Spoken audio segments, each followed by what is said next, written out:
Chapter 43. The Treasure. On a rainy day in late October, Ippolit Matveyevich, without a jacket and wearing a vest adorned with tiny silver stars, bustled around Ivan Ippolit's room. He was working on the windowsill because there still wasn't a table in the room. The Grand Combinator had landed a big commission in the Arts and Crafts Department, making address plaques for housing cooperatives. Ostap delegated the stencil work to Vorobyaninov, while he himself had spent nearly a month since arriving in Moscow, obsessively searching near the October railway station, trying to track down the last chair of Madame Petikova's set, the one he was sure contained the diamonds. The furrowed brow Ippolit Matveyevich stenciled the metal plates. In the 6 months of this diamond chase, he lost all his old habits. Waking up in the morning, he no longer sang his bonjours and gut morgans. Long gone were the frosty glasses of milk he used to drink as a registrar in the provincial town of N, and the baron's boots with the square toes and low heels, abandoned during the pursuit of the column theater, were rotting somewhere in the Tbilisi dump. At night, Ippolit Matveyevich had visions of mountain ranges decorated with wild banners. Izhornkov floated before his eyes, his brown thighs quivering. Boats capsized, people drowned, bricks fell from the sky, and the earth opened up, spewing sulfuric smoke into his eyes. Ostap, who was with Ippolit Matveyevich every day, didn't notice any change in him. But Ippolit Matveyevich had changed dramatically. If he were to walk into his old registry office now, they'd probably mistake him for a petitioner and greet him rather dismissively. His gait was different, his eyes had a wild look, and his mustache no longer stuck out parallel to the ground but almost perpendicular, like an old tomcat's. Ippolit Matveyevich had changed internally as well. Qualities of decisiveness and cruelty, previously foreign to him, had emerged in his character. 3 incidents had gradually cultivated these new feelings in him. His miraculous escape from the heavy fists of the Vasuki fans, his first foray into begging at the Pyatigorsk flower garden, and finally the earthquake, after which Ippolit Matveyevich was somewhat damaged and harbored a secret hatred for his partner. Lately, Ippolit Matveyevich had been consumed by intense suspicions. He feared that Ostap would open the chair himself, take the treasure, and leave him to his fate. He didn't dare voice his suspicions, knowing Ostap's heavy hand and unyielding nature. Every day, sitting by the window with his stencil and cleaning the dried paint off the letters with an old, jagged razor blade, Ippolit Matveyevich was tormented. Every day he feared that Ostap wouldn't come back and that he, the former leader of the nobility, would die of starvation under a wet Moscow fence. But Ostap came every evening, though he brought no joyful news. His energy and cheerfulness were inexhaustible. Hope never left him for a moment. Clatter of footsteps echoed in the hallway, someone crashed into the fireproof cabinet, and the plywood door swung open as easily as a page turned by the wind. The Grand Combinator stood on the threshold. He was drenched, his cheeks burning like apples. He was breathing heavily. "Ippolit Matveyevich," he shouted. "Listen, Ippolit Matveyevich." Vorobyaninov was surprised. Never before had the technical director called him by his first name and patronymic, and suddenly he understood. "Is it?" he gasped. "That's the thing it is. Ah, Kisa, damn you. Don't shout, everyone can hear." True, they might hear," Ostap whispered quickly. "It is, Kisa it is, and if you want I can demonstrate it right now. It's at the Railway Workers' Club, the new club. It opened yesterday. How did I find it? Nonsense. An extraordinarily difficult thing, a brilliant combination. A brilliant combination, brilliantly executed to the end. An ancient adventure, in short, top class." Without waiting for Ippolit Matveyevich to put on his jacket, Ostap ran out into the hallway. Vorobyaninov joined him on the stairs. Both, excitedly bombarding each other with questions, raced through the wet streets to Kalinchevskaya Square. They didn't even think to take a tram. "You're dressed like a shoemaker," Ostap chattered joyfully. "Who dresses like that, Kisa? You need starched linen, silk socks, and of course a top hat. There's something noble in your face. Tell me, were you really a leader of the nobility?" Ostap became fidgety. He hadn't been like this before. Overjoyed that the treasure might be in their hands tonight, Ostap allowed himself silly and cheerful antics, nudging Ippolit Matveyevich, jumping up to girls from Yermakovka, and promising them mountains of gold. After showing the leader the chair, which stood in the chess club room and had the most ordinary gam's appearance, though it concealed untold riches, Ostap dragged Vorobyaninov into the hallway. There wasn't a soul there. Ostap approached a window that hadn't yet been sealed for the winter and pulled the latches out of the frames of both sashes. "Through this window," he said, "we can easily and gently get into the club at any hour tonight. Remember, Kisa, the third window from the main entrance." Friends wandered around the club for a long time under the guise of representatives from the Department of Public Education and couldn't help but admire the beautiful halls and rooms. The club wasn't large, but it was well built. The concessionaires went into the chess room several times and watched the progress of several chess games with visible interest.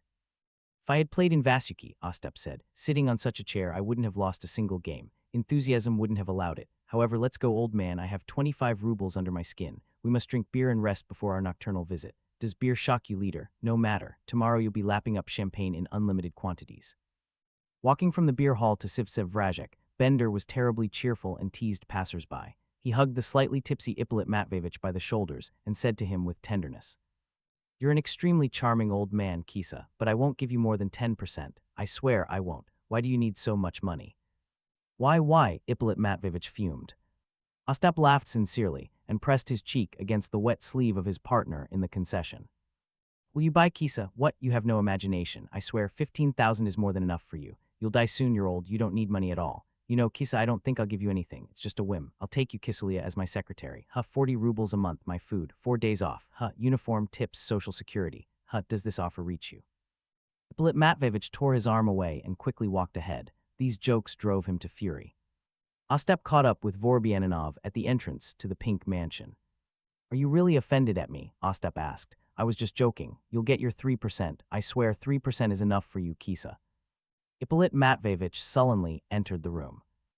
Kisa, Ostap frolicked. Agree to 3%. I swear agree. Anyone else would agree. You don't need to buy rooms. Thank goodness Ivan Ippulo has gone to Tver for a whole year. Or come to me as a valet, a warm spot, a secure old age, tips, Seeing that Ippolit Matveyevich couldn't be stirred up by anything, Ostap yawned sweetly, stretched to the ceiling, filling his broad chest with air and said, Well, friend, prepare your pockets. We'll go to the club before dawn. That's the best time. The watchmen are asleep and seeing sweet dreams, for which they are often fired without severance pay. In the meantime, my dear, I advise you to rest.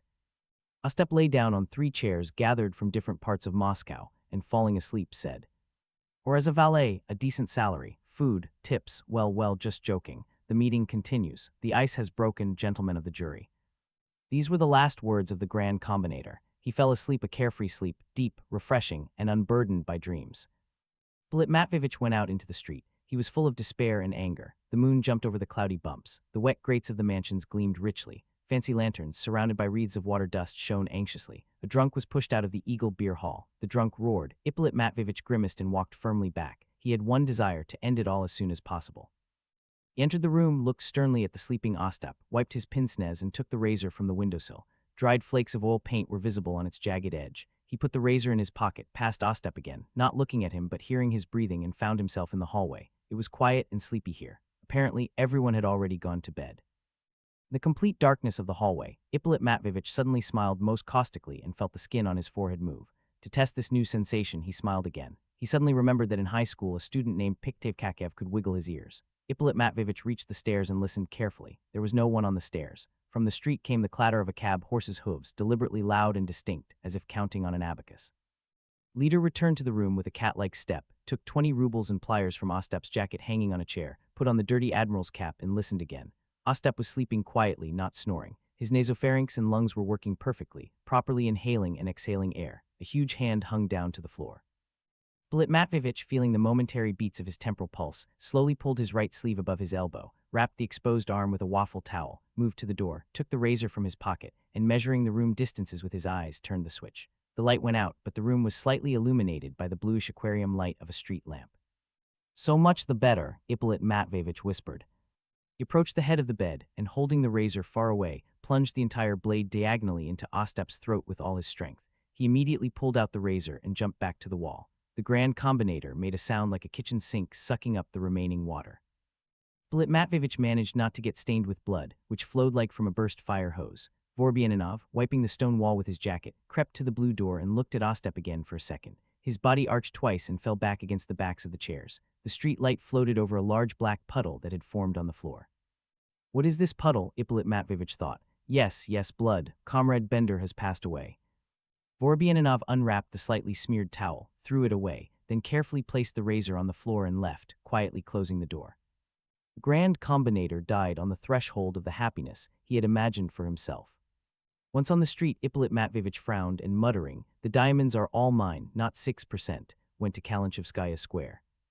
At the third window from the main entrance of the railway club, Ippolit Matveyevich stopped. The mirrored windows of the new building shone pearly silver in the light of the approaching dawn. In the damp air, the muffled voices of shunting locomotives sounded. Ippolit Matveyevich deftly climbed onto the cornice, pushed the frame, and silently jumped into the hallway.